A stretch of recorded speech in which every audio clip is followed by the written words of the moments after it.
We're back. This is, what week are we in actually? Like week 10, like of school. Yeah. Week 10, episode 6. Is that right? Sounded weird. We're in week 10, but like the. But this is episode 6. Yes, this is episode. Yeah, we missed a little bit of time. Why did we miss time? The first week we missed. I think I was because I had work and then. Your fault. Yeah, I mean it usually is, but yeah, that week I had work on Friday and we tried to record Thursday, but I went home because it was my birthday that following Monday. Yes. And then that following week, I was too backed up getting things ready to go to where I went this past week. And then we almost didn't record this. Yeah, we almost didn't record this today because I just got back from Nashville yesterday. Because, yeah, we'll get into that. But yeah, that's why we've been gone. To be quite frank, I don't know how long this episode's going to be. This really could be 10 minutes or it could be an hour. Just depends on how much we want to get into things. So a couple things that I wanted to talk about today in the world of sports. Nothing super new in the world of college sports, so there's not going to be a lot of that talk today. It's more pro sport related news today, aside from what's going on with the Prairie Stars and one other thing I wanted to touch on. But yeah, bro, what have you been up to? A lot. Just school, work, getting my life together. True. Yeah, I've been working on a lot of things. I'm kind of trying to get some things in motion for the podcast specifically. You and I had talked, but I'm going to put it out there right now. I'm going to put it out there into the universe. We got some pretty interesting headliner interviews coming up. I think that are going to be pretty cool. Couple lawyers, couple people from athletics, couple people within athletics, not necessarily UAS athletics, but yeah, it's things I'm working on. See if we can kind of broaden the conversations had on this program and get some more ears. And I think we've done pretty good so far about getting some different faces and some different voices on. I kind of want to start branching out a little bit from the school. Yeah. Not that I don't want to keep interviewing people from our athletics program, but I think it'd be cool to get other perspectives from different areas of the world, sports, be it like in the regulation world or even, like I was saying, lawyers that have some kind of specialty or general knowledge about sport law and what's going on. So that's what I'm working on, aside from work and my other job and school. So yeah. I just got tired just talking about it. Yeah. Okay, let's go take a nap. Psych, we got things to talk about. All right, what's going on with the Prairie Stars? I think it's only right that we kind of keep it pretty pertinent to where we are. So right now it's November 1st. Let's see what is going on this weekend. It's Friday, November 1st. I know it's senior night for both the men's and women's soccer teams today. Not right now. It's 2 o'clock right now. Women's game starts at 5. This is just me telling you. Women's game starts at 5. Men's game starts at 7:30. You gonna hit those up? Maybe. You got nothing to do. What are you talking about, baby? I am busy. I have homework to do. I want to go to the gym. Do it at the... I guess I'll go after the gym. It's right there. Take your homework with you. But yeah, I believe they're both playing Upper Iowa. The Peacocks. See what the boys can do. And just to kind of look at how their season's going and I guess went. The women's soccer team are currently right now, as of November 1st, before this game, are 6-6-3, while being 6-5-1 in GLVC play. That puts them, I think, right outside of. Yep, it puts them right outside of GLVC tournament berth. So tough season. To be honest with you, I don't know how many games there are left. So, and I don't know how many teams go to the playoffs. So, I'm not 100% sure if they still have a chance to make it to the tournament or not. But they're right outside of it. They are. Maybe if they win today. I don't know, because right now they have 1, 2, 3, 4, 5 teams qualified, or that have clinched a berth into the 2024 GLVC tournament. 1, 2, 3, 4, 5. Yeah, so I would assume it's the 4 or those bottom 4, and Maryville, who's number 1 right now, undefeated. Maryville, oh wait, no, they're 11-0-1. Maryville will probably get a bye, so that's how I assume that's gonna work. And so yeah, I think we're out of it. The guys, it's a tough season. Tough first season for Coach Shaw. You didn't go to the games. Yeah, I missed a lot of games this season for all the teams. I mean, I got a second job, so that kind of chewed up my time. But it looks like there's only 4 teams qualified right now, or that have clinched a tournament berth in the GLVC tournament. On the men's side, UND, Maryville, Lewis, McKendree, and then it's Drury right behind McKendree, and then we're right behind Drury. The guys got a record of 4-6-5 while being 4-3-5 in GLVC play. Drury's got a record of 7-5-4 while being 5-5-3 in GLVC play. So, I mean, like I said, I don't know how many games are left, but I mean, if we got a chance, I think these boys got a good they got good heart. I mean, they'll give it a fighting chance if we're given an opportunity to try to play for a tournament berth. Like I said, there's only 5 teams right now that says that have clinched. 5 or 4, bro? You said 5. That's what I'm saying. There's 5 right now on the men's side, but there's 4 right now on the men's side, but there's 5 on the women's. So I think it's 5 total that go to the tournament because you have the 1 seed that gets the bye. See, you confused me. Too many 5s, too many 4s. Sorry. Yeah. But yeah, that's what's going on with soccer. I know the volleyball team are on their way to Kansas City. I was in Kansas City like a month ago. Yeah, like the end of September for something. No, it was middle of September. Conference. Yeah, another conference. That was a law school conference. I think we talked about that on here. But yeah, the girls are on the way to Kansas City to go play Rockhurst. How are they doing? I think I got their record written down. Yeah, the girls actually, they're having a pretty good season. Like I said, this was going to be an exciting team to watch, and they definitely have been. Their overall record right now is 14-7. So they have a good overall record. It's just our record in GLVC play is 4-3, and that matches two other teams, with Missouri S&T being 4-4 in GLVC play.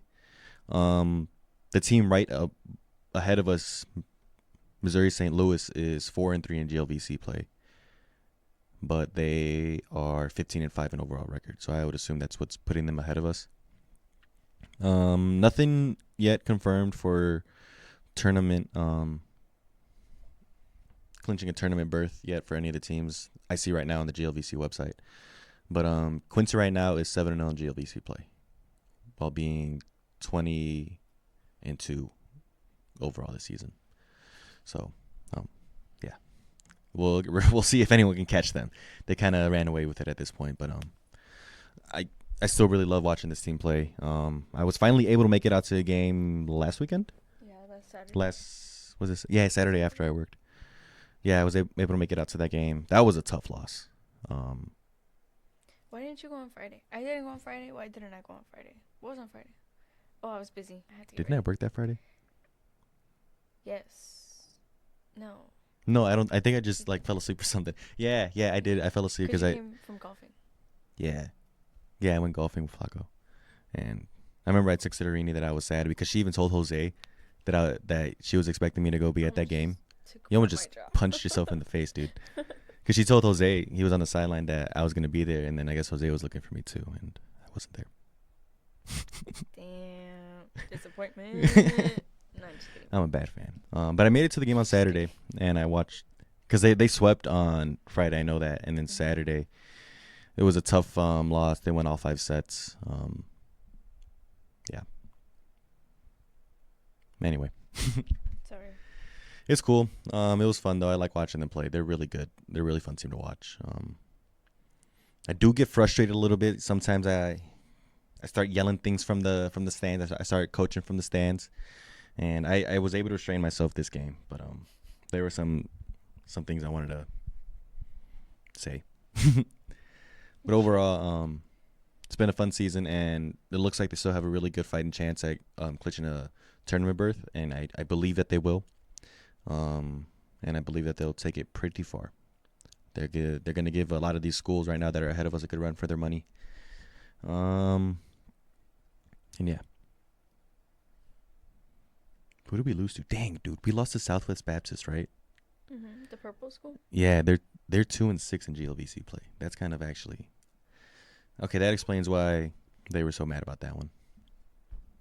Not that they're like good competition. Of course, I'm gonna respect all the teams that we play, but to lose to a team that isn't necessarily 100% still fighting. Well, I mean, I think I just looked at their schedule not so long ago. I think they have a good amount of games left in GLVC play. So, I mean, regardless of that, every game matters at this point. So, yeah, that was just a tough loss. So, I kind of wanted to recap a little bit what I did this past week because it was kind of cool. So this past Monday, I drove out to the University of Tennessee in Knoxville for the Student Success 2024 conference. It was a conference for people within the world of like student affairs and student success, and basically being advocates for students within higher ed. And it was really cool. It was really fun. I got to learn a lot of things. I sat in a lot of seminars and panels, and we did some like group discussions within like little areas we were sitting in. And it was funny because I'm pretty confident that I was the only like student there.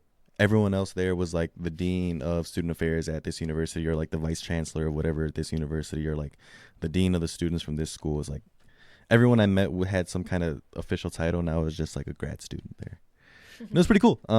Like it allowed me to kind of provide a perspective that maybe they would have otherwise missed out on, and that is of a student and someone who just recently graduated from an undergraduate program, because there was a lot of discussion mainly on that. There was one seminar that I went to that was specifically about grad school and like the viability of being able to afford grad school for different programs that aren't like a STEM program, because obviously those are going to be your big money making ones. And like a lot of the studies that they have shown that yes, as of recently, people have been gravitating more towards those big profitable programs, like some kind of post undergraduate medical degree, like not necessarily a doctorate, but like a master's in biomedical sciences, or master's in whatever, even like math and stuff like that. Like people are gravitating towards those more, but that doesn't change the fact that these other like social degrees, like your education, even law degrees, graduate law degrees, communications, like the stuff that isn't the big money making ones, still haven't seen any fluctuation in their like profitability for like the future, or like the affordability in general. Because at the end of the day, the amount of loans that you take out they've increased obviously, but the money that you get as you go into those professions with those graduate degrees hasn't increased as much as the STEM ones have. Oh, to like kind of even it out. Yeah, like it pretty much is like if the bar raises in the amount of loans you need, so does like your pay, kind of. It should. Supposed to, yeah. Yeah, that's kind of like the whole conversation we were having, is that for a lot of those degrees that isn't happening. And then they even broke it down within by gender too. It's kind of the same thing, that like the wage gap that's constantly talked about is exacerbated by this gap, because data has found that it's typically women that go into those social degree programs, and that just exacerbates the issue with the wage gap that's happening. And I thought that was very interesting. But that was just one of the seminars I went to. I went to a bunch of them. I went to actually, there was one that was like a panel discussion. It was kind of like what was it called? I have it here.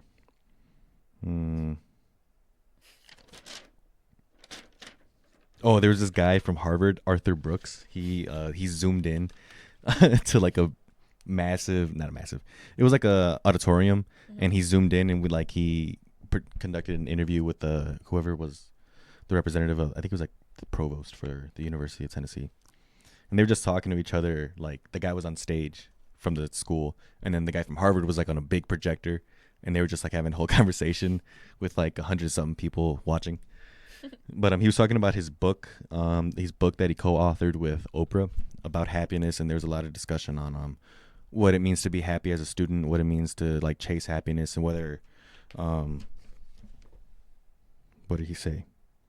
Something about like happiness isn't a feeling. I don't know. Like he just kept talking about all Like kinds the of things. deeper meaning of it. Yeah, and then like what it means to like find it as a student, and that a lot of students will come into school happy, but they'll lose their reason why. And to them, once they lose that reason, then the feeling of happiness goes away. And that's what they're like students often try to chase is that feeling of happiness. And really, it's not necessarily have to chase the feeling of happiness. They just have to chase their why again. And I was like, whoa. Yeah. That's what happened to me.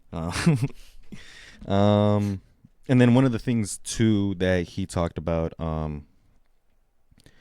is that one thing that colleges could do to kind of help reinforce that is break this trope that college is a transaction, that I put this in, it's going to give me this back. Monetarily speaking, like, oh, this is my investment into college. Like, I have to do this because, and not just the money aspect too, but like the investment into my time because like I need to do it because it's going to make my parents proud. I'm going to do it because it's going to look cool in front of my friends because I went to college. He says that, once we kind of reinforce that college is meant for people to find their why and find their passions in life and use it as a catalyst to like really make them explore who they are rather than just something that is like, okay, if I go here, I'm going to get this degree and make this amount of money. If we separate that from it, like obviously that's a part of it. But if we separate that and kind of just remind students that college is really the place for you to find what you love about what you study or what you have a passion in, then I think we can go a long way with improving student happiness. Yeah, you should read his book. I don't know the name of the book, but I wrote down his name, Arthur Brooks. So you can look it up, Arthur Brooks, Oprah Winfrey, co-authored. And then another thing I thought that he was interesting was that he said that on average, it takes, because he's an economist or something like that. That's what his profession is in. He said that on average it takes 3.8 failures for a businessman to finally get it right.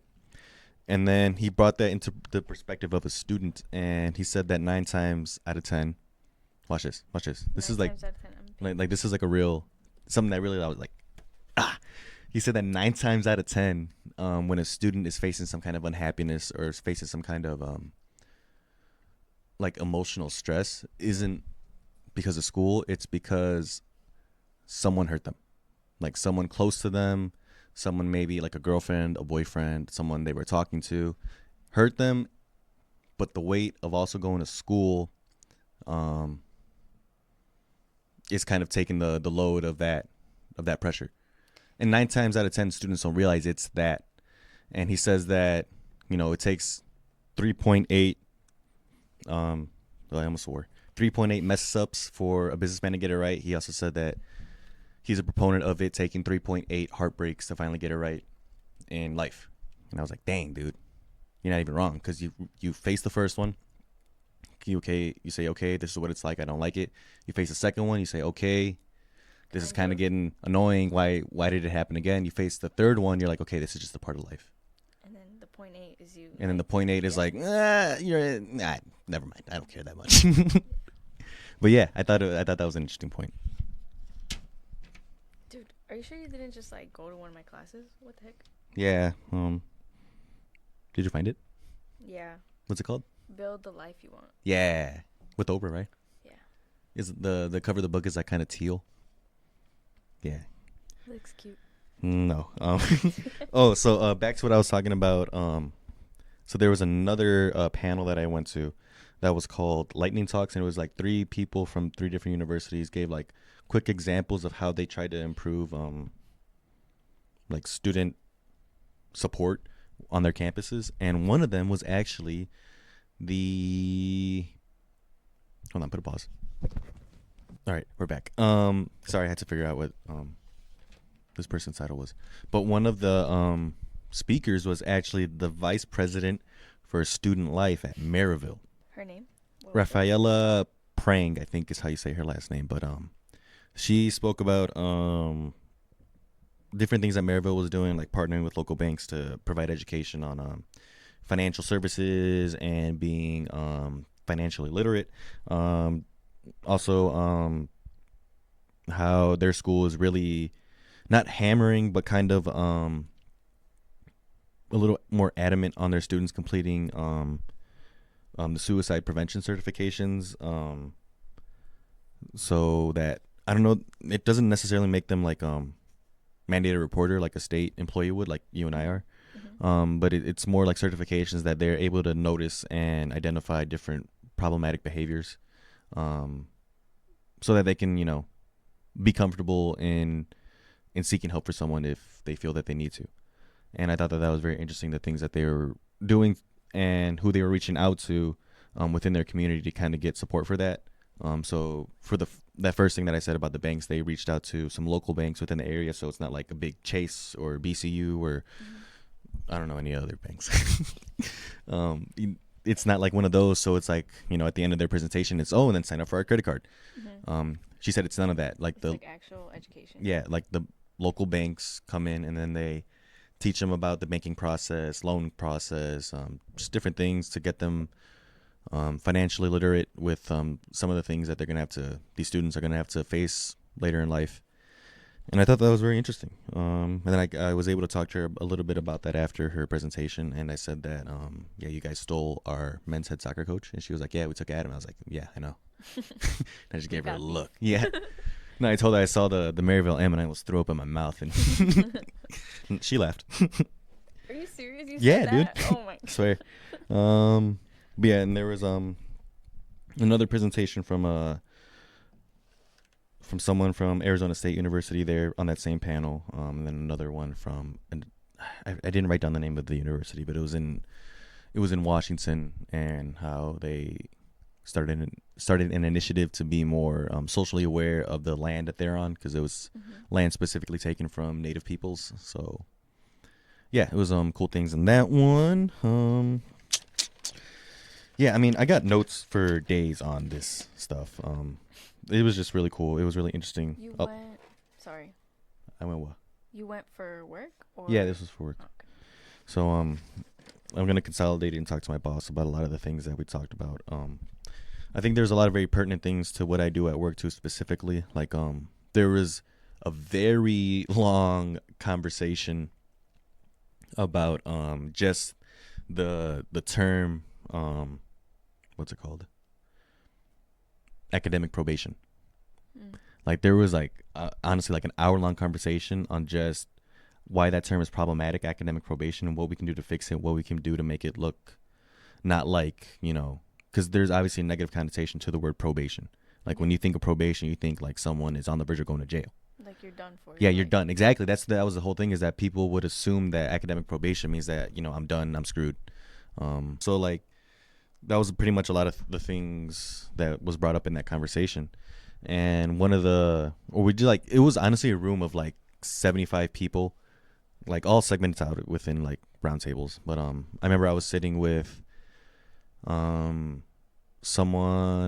was a guy that works for like a private company, a young lady that worked for the University of Kankakee, and then so like I was wearing my Bears zip up thing, and she noticed, she was like, "Oh, you're from Chicago?" I was like, "Yeah, the area," but but not really. Not really. And then this other lady, I forget where. I think I wanted to say Colorado. Oh, Columbus State University in Georgia. I was way off. But we were like brainstorming different ways to like kind of shape that terminology. So we said, instead of academic probation, we said maybe academic recovery. You're in a state of academic recovery. Like you can come out of this, but yeah, you're like you gotta be on the up now. Like you're where you are. I don't want to say you're like down all the way.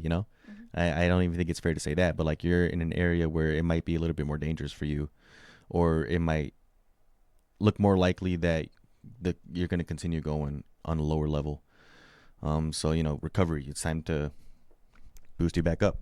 Academic notice. I thought maybe that one was still kind of a little bit harsh because it's like, oh, we notice you. We're looking at you. We're looking at you. What are you going to do about it? That one sounds, like more serious. And another one that was thrown out was academic adjust. You're in a period of academic adjust. And then a lot of the people in the room too also talked about the issues with academic probation letters, and that a lot of them aren't really articulate in how you can get out of academic probation. It's usually just like you're on academic probation. If you don't do this by this, you're out of here. Yeah, no, it's like a lot of them said that there should also be like there should just be more done to be less adversarial about it, They also send the letters to your house, like your house. Don't tell my mom. Yeah, which I feel like that would be okay. I've never been on academic probation, Mom. Me either. But me either, Nick's mom. What are they saying? Oh, get sent home. I understand. Wait, then how do you know it gets sent home? Because somebody that I know was on academic probation. But it makes sense. Like if it's for me, I'm on academic probation. Send it to like the address that is like where I live, like here, right? Because they know I'm on campus. They can see I'm on campus. They can send it there. I check my bag. Isn't that like a I understand if you're like a commuter, like you live back home still, but like I was gonna say, isn't that a FOIA violation? But I mean, technically, if your permanent address to the school is still your home address, that's why. That's true, because only housing knows my other address. Because I think because that comes from records. No, I haven't even switched mine. Because honestly, I think I switched my permanent address, but no, I got like my thank you letter from the legal studies program when I got my undergraduate degree was sent to the house, like my house in Waukegan. So yeah. What's your address again? 123 Sesame Street. Oh. All right. What was I talking about? Oh, academic probation, academic letters. Yeah, they should be worded better. How to get out of academic probation. What are the resources available to the student? Yada, yada, yada. Oh, and then another thing, the guy from the private company, I don't know if he was from a private company. He sounded like he was, though. But he says that he does a lot of work with, like, AI and he works for a school. Dang. He does a lot of work with AI, and what he tries to do is he'll collect non-identifiable information about a student. So, like, say someone has been struggling and, like, they're on the verge of academic probation, or they are on academic probation. You don't take, like, their name, what they're studying, whatever. You take their situation. Okay, so they have this many classes, they work this job, they have this going on, they have a kid. What is the best kind of academic recovery plan? And he uses AI to generate a recovery plan that can be suited to that student with that particular situation. So, he's very particular about the kind of information he puts into that program, obviously, because AI is crazy and weird and wild. We don't know if it's going to use it, it's going to become the Terminator and remember, it's like, you were on academic probation in 2024. Exactly. Dang, that is crazy though, huh? Yeah, but I thought it was interesting because he said that he does that. And another thing he does is a GPA threshold, what's it called? Like notification. So if your GPA dips to a certain point, then that student is notified, that they might be on the verge of academic probation soon. And I kind of pressed him on that a little bit because I was like, well, is it just like the moment they're at that GPA point? Like, do you give them like a grace period to kind of pick themselves up? Like, is it? And he kind of just said like, no, right when it happens, we send it. And I was like, But there's also like teachers that will put in like one big grade, but not like your other helpful little grade. Yeah, that was kind of my point. Is that like professors are really bad about grading stuff, and I think we all know that. Dude, my final paper last year for one of still my isn't classes, graded. She graded it the week before they were due, and she gave everybody a 50 out of 50 and was like, just make sure you turn it in. I don't know if that paper was good, bad. What was that professor's name? I don't remember. Yeah, you do. Yeah, no, but that was kind of the issue I had with that. But I thought maybe like that could work, or like that could have some kind of benefit. But I would, rather sit down and think through when is it appropriate to send out a notification. Yeah. of being in danger of being put on academic probation. Like maybe they're only sent out like after week 10, so you still have 4 weeks to recover before you put on academic probation for the following semester. Is that a good idea? No, because I feel like at that point teachers don't really, like, they're not willing to work with you as much because it's already the end of the semester. How long is the semester? Isn't it 14 weeks? Yeah, but you're leaving like 1 month, which is just like your final. You're basically wrapping everything up. You know what I mean? Like, unless it's like a math class or something. Like, you're not really, like, for me, I'm already writing my final paper. You're also in grad school. Whew. What was that? I was just like passed out. But you're also in grad school, so I feel like it's different. That's how it was last year too. Senior year for me. At for least, you? At least all my classes. So were with like 4 weeks left in class, professors were already like, "All right, you're on your own." Yeah, it was like. Well, okay, no, but it was like contributing to our final paper. But granted, most of my classes are just like I write a final paper and we spent research. Yeah, weeks of research on it. And yeah. And then another thing with that, to that point, of the different kinds of classes, is that universities and colleges should look at what are the classes that are kind of perpetrating a lot of academic probations. Like what are the most common, not maybe programs, but like specific classes that students are struggling with, and how can we bring the support for that kind of class directly to, the students that need it. So like maybe it's adding a tutoring center. Or not the tutoring center, but like some kind of tutoring classroom hours right outside of that classroom, or right before. Yeah. So, yeah. I think I'm going to stop talking about this before, because I could go on all day about what I learned. Dude, that's actually interesting, though. Yeah, it was a lot of cool stuff. Probably going to make a presentation out of this soon. Cool, let me see the presentation. No. But yeah. That's what I did. That's cool, though. Yeah. All right. Bye. All right, see you. No sports today. Just kidding. There's always sports. All right, let's talk about sports. Did you watch any of the World Series games? Yeah, the one we watched on Saturday, and then the Game 5, and highlights of, I think, Game 3 or 4, something like that. Yeah. Well, I thought it was a fun World Series. I'm also a Dodgers fan, so. But did you see? You didn't watch Game 4 then, right? No, but I saw the glove thing that you were. You saw that? Yeah. So I thought that was pretty interesting.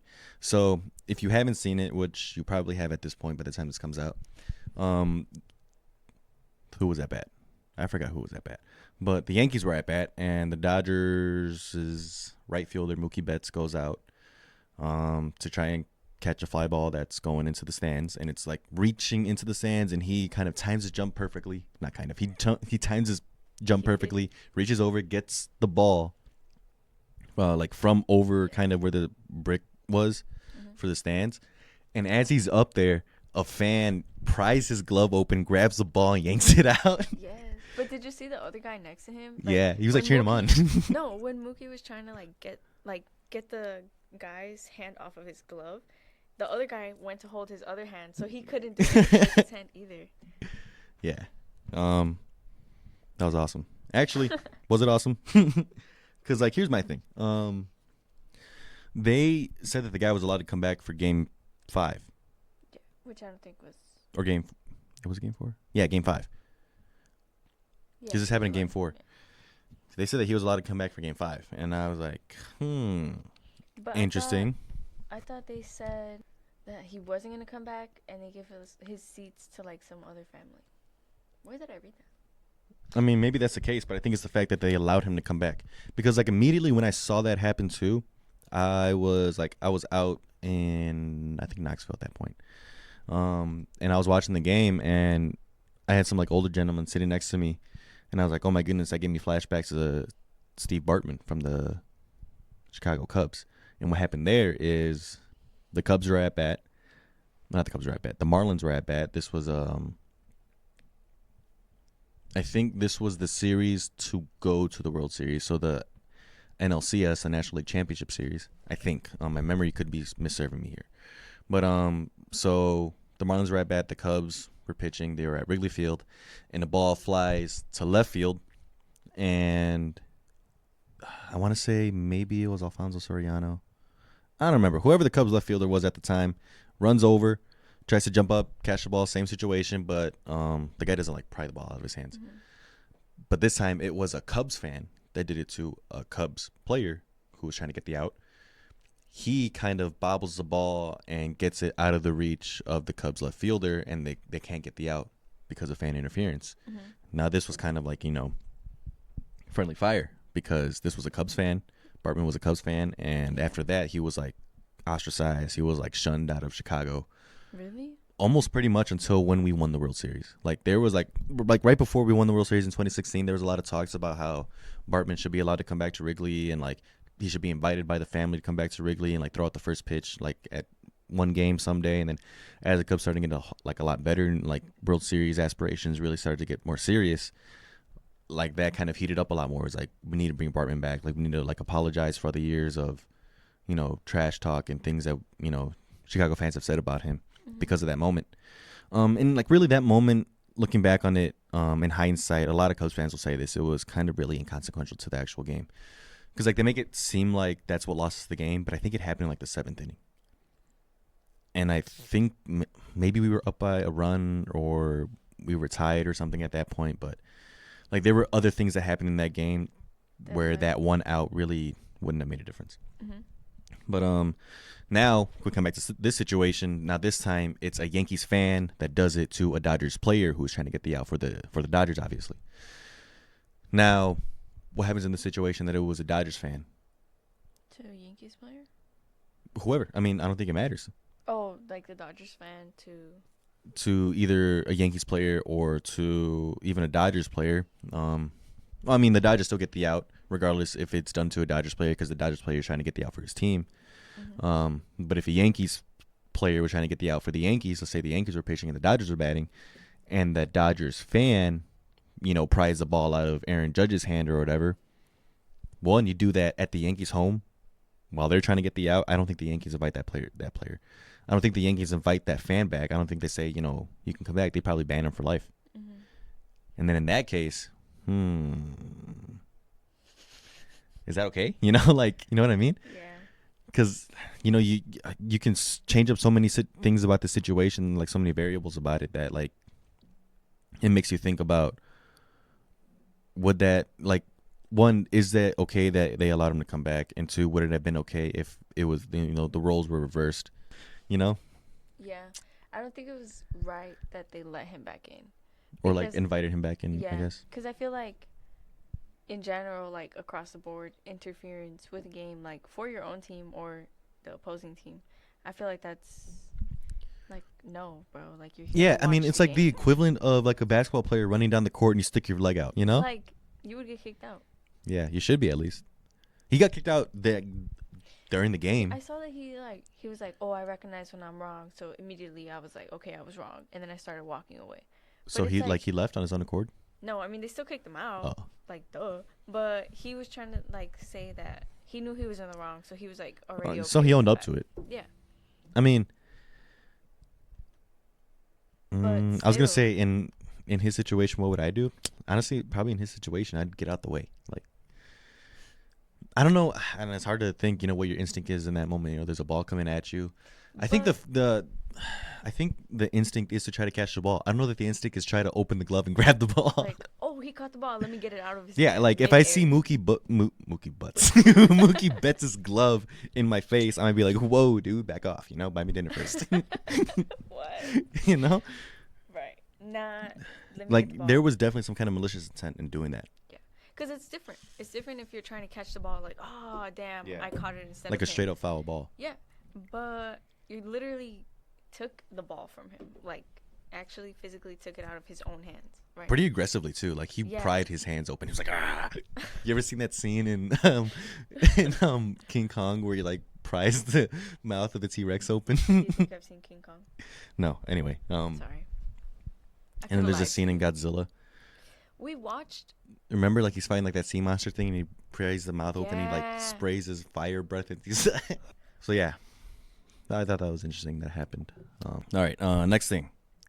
Did you see the new rules that came out for the Jake Paul versus? Okay, I honestly don't. Bro. I'm ashamed to talk about this because like what the heck, but like we haven't talked about boxing in a long time, and I Like, you miss it. yeah, I do. I do miss good boxing, but next week, Jesse is gonna fight. Yeah. Yeah, I'm excited for that. Anyways, no, I haven't kept up with them because, bro, it's doesn't even seem like a real fight. It's just like, Well, it's a real fight because this is going to reflect on both of their professional records. wow. So here are the When is rules. it? When? Mm-hmm. November 15th, so in 2 weeks. Hmm. So here are the rules that are laid out that were released yesterday, I think. So the fight, like I said, the fight's going to count in the record books. Knockouts are allowed, so if you get knocked out, you're out, and that's a loss for you. Sorry. It's 8 2-minute rounds. So I don't know if you know, but in women's boxing, women's get 2-minute rounds. Why? I don't know. And why is it 2 rounds here and it's going to count towards the professional record? I still don't know. Yeah. And they're using 14-ounce gloves instead of the traditional 10-ounce gloves for that weight class. It's more like in boxing, it's the gloves. Like, I think this is a really interesting talking point because the gloves have a lot to do with the sport and like the damage that can be done, because typically at like 150 pounds and lower, they will use 8-ounce gloves, and then 150 and up, they typically will use 10-ounce gloves. They're using 14-ounce gloves here, so it's not like they're using pillows, but still, I mean, I feel like there's like they're adding a lot of levels of protection while still saying, no, you can get knocked out and this is going to count towards your professional record. Yeah. Yeah, I don't know. I was looking at the undercard. Katie Taylor and Amanda Serrano are gonna fight again. Yeah. Which Is that part 3? Yeah, like 3. Anyways, dude, their fight is literally like a joke to me. I'm scared why. for Mike. I feel like Tyson is like not. He's 58 years old. Yeah, he's 58. Jake Paul's 27. Mike hasn't fought in 20 years. Jake Paul's 27. I know, but he's relatively active still. Yeah, I mean he's a young bites guy. his ear off. Like the last what was the last sparring thing he did was against was it against Evander Holyfield? Who? Mike Tyson. I don't know. It was like some celebrity thing, and like he kind of went like a little nuts. But yeah. So yeah, and I think it, like the glove thing too. Like it also matters, even like the kind of gloves you wear. Like most, like this is just a known fact in boxing. Like most Mexican brand gloves have like softer padding, so it could be a 10-ounce glove, but because they use horsehair and other things, like you can feel it a lot harder. Like it's more dense.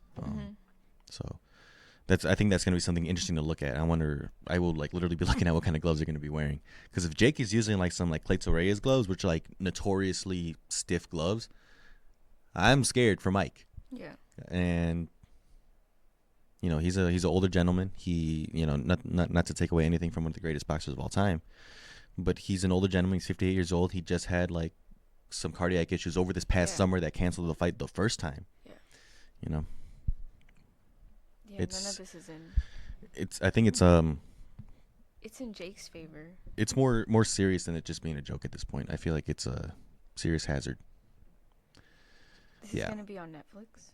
Yep. Yes, it will be. So not that I want to like zoom through this, but we could touch on it a little bit because it is what's happening right now in the world of sports. Like I said, we're kind of glossing, or like not even glossing over college today. We're kind of skipping college altogether. But the WNBA, so their season just wrapped up.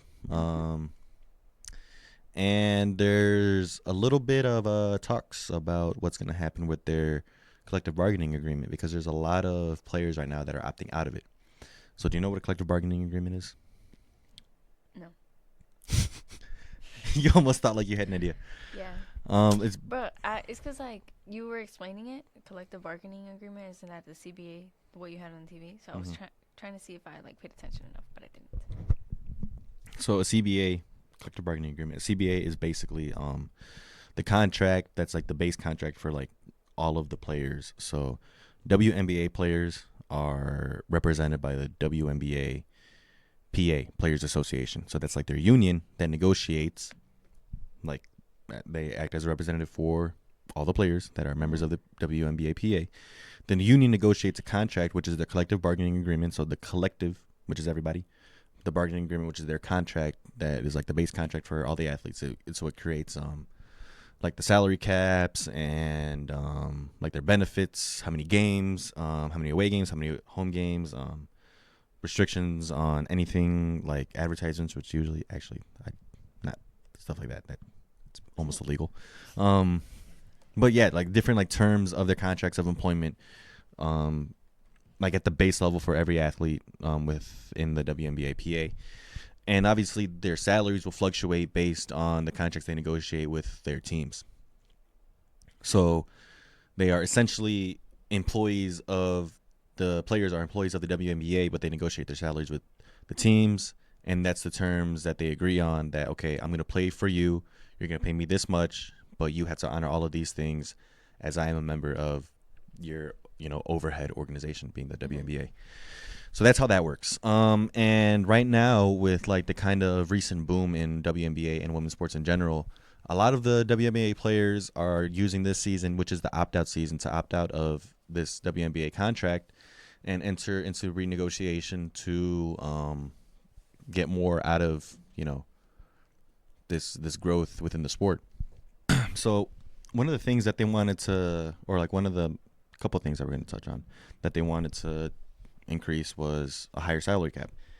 And just to put it into perspective, let's do this first. What do you think is the highest paid male NBA athlete yearly?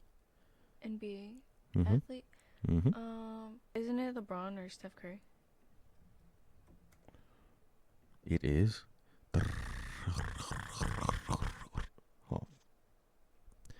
It is Stephen Curry. Do you know how much he's being paid a year? Like Hundreds of millions? Yes. Well, that's like his total His contract. Overall?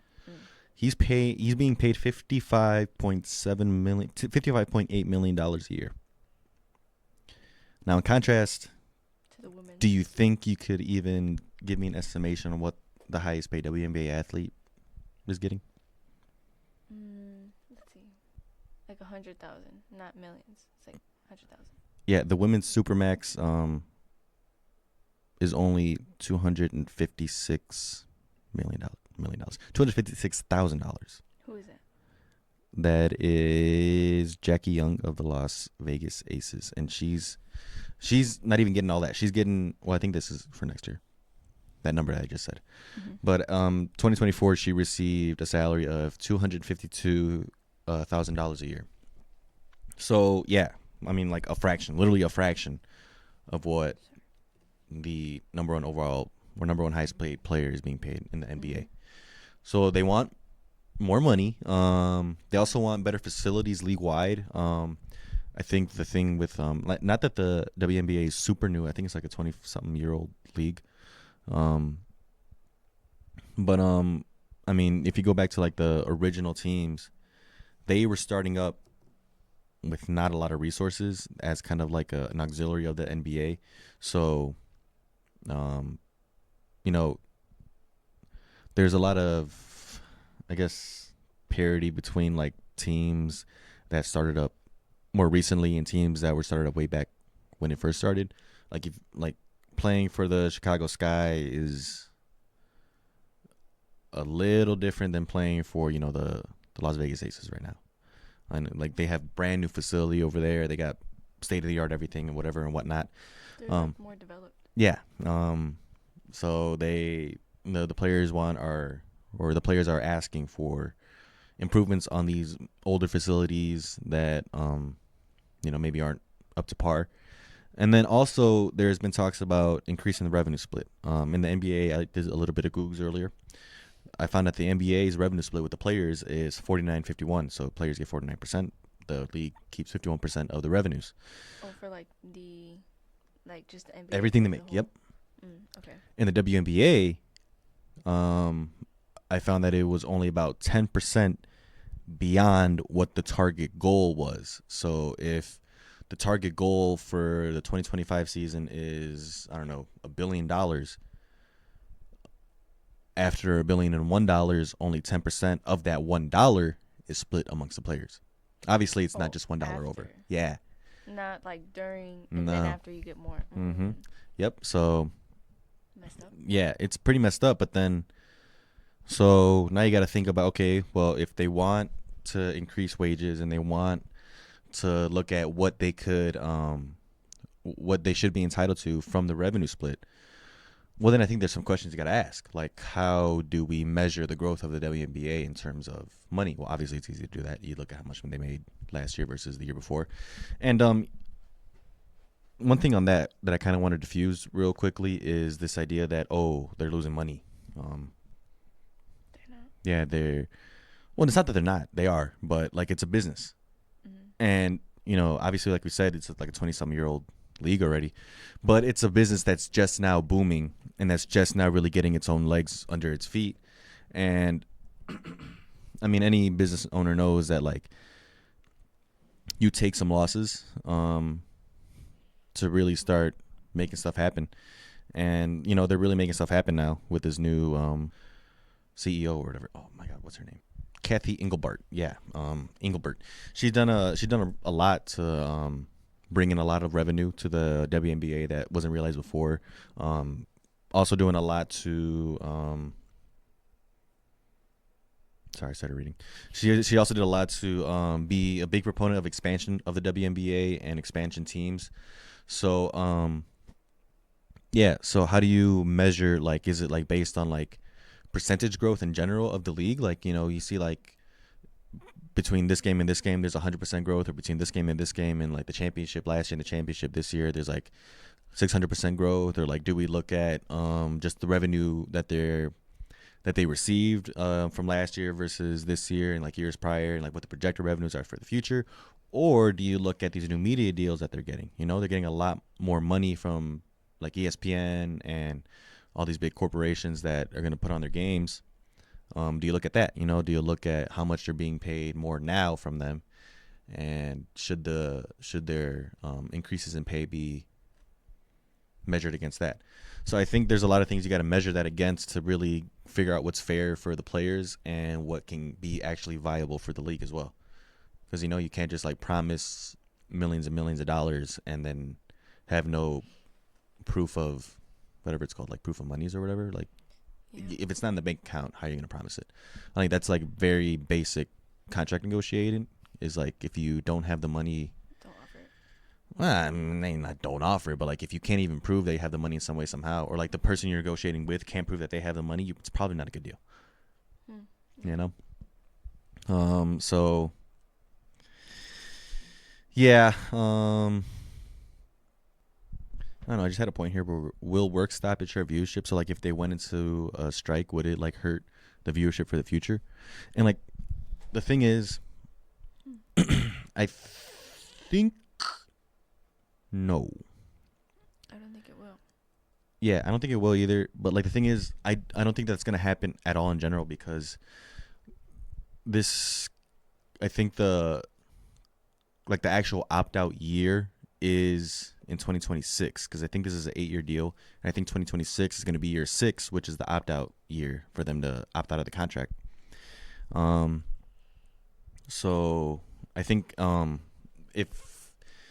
think the right way to do it here for the WNBA PA side is to negotiate a shorter term deal. So I'd say maybe cut it by 2 years. So instead of an 8-year long contract, it's a 6-year long contract. And instead of a year 6 opt out, it's a year 4 opt out. So that way you can really see if this like exponential growth is like maintains enough time for the league to be able to pay players even more in the future. Because like, if you bet too much now on the WNBA to be able to like make those payments or like meet those requirements from the players, then you could be like really putting like the overall growth of the league at risk. Yeah. I think that should be a priority of both the players and the league, is the growth of the league itself. Yeah. So I think that's the way they do it, is they have a shorter term deal and allow a little bit of more time to play out, to kind of let this bubble keep growing and really see if it's actually a bubble or just like they're actually on top now of being a very profitable organization. And I think that it will within the near future, but if if they shorten it, then I think later on it gives them more room to ask for even more later down the line.